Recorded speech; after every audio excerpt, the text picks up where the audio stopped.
Hello guys good morning. तपाईँहरूलाई यो पर्या देखाउन गइरहेको छु। हेर्नुहोस् के छ कस्तो लाग्छ कमेन्ट गरिदिनुहोस्।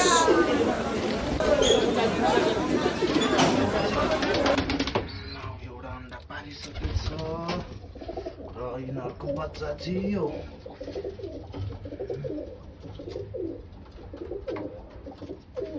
मेरो जुन तपाईहरुलाई कुन ब्रिडको पर्या हो यो भनेर मैले भिडियो हालेको थिएँ युट्युबमा। यो चाहिँ हजुरको तिनीहरूको बाउ र आमा। यो भाले तपाईको उड्यो 3-4 घण्टा उड्यो है, मजाले आँखाले देख्ने गरी। पोथी उड्यो 3 घण्टा जति, त्यो भन्दा बढी उड्न नि पाएन। है बाज धेरै छ तपाईको, एकदमै बाजले अट्याक गरे। त्यही कारणले आफूले देखिने गरी 3-4 घण्टा चाहिँ यिनीहरू जोडा नै उडेको हो है। र यसको बच्चा चाहिँ तपाईको 6 घण्टा उडिसक्यो। एउटा तपाईको 3-4 घण्टा। अनि अहिले चाहिँ तपाईको अलिक उडाएको छुइनँ है।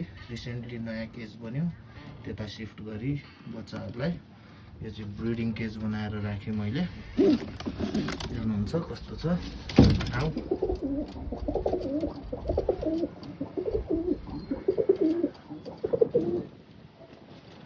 मैले हजुरको यो पर्याहरू चाहिँ सब पर्चेस गरेको भक्तपुर है। यो फिमेल, यो दुईटै पर्या मैले लिएर आउँदाखेरि बच्चा थियो सानो 5 कल्ली 3 कल्ली 7-8 कल्ली। दुईटैलाई मैले उडाएँ फेरि 4-5 घण्टा। त्यसपछि यिनीहरू आफै जोडी मिलेर अनि अहिले फर्स्ट बच्चा हो हजुरहरूलाई जुन मैले युट्युबमा छ, गएर हेर्नुहोस् मेरो कुन ब्रिड हो यो भनेर राखेको है। अब अहिले तपाईँको टिडी भन्छ है, कमकर भन्छ, डबवाला भन्छ। अब हामीले चाहिँ यसलाई टाउके र चिनी टाउके भन्थ्यौँ है पहिला। अब अहिले त नामहरू नयाँ छ, इन्डिया, पाकिस्तान, युएई होइन, त्यताबाट चलन चल्तीमा आयो।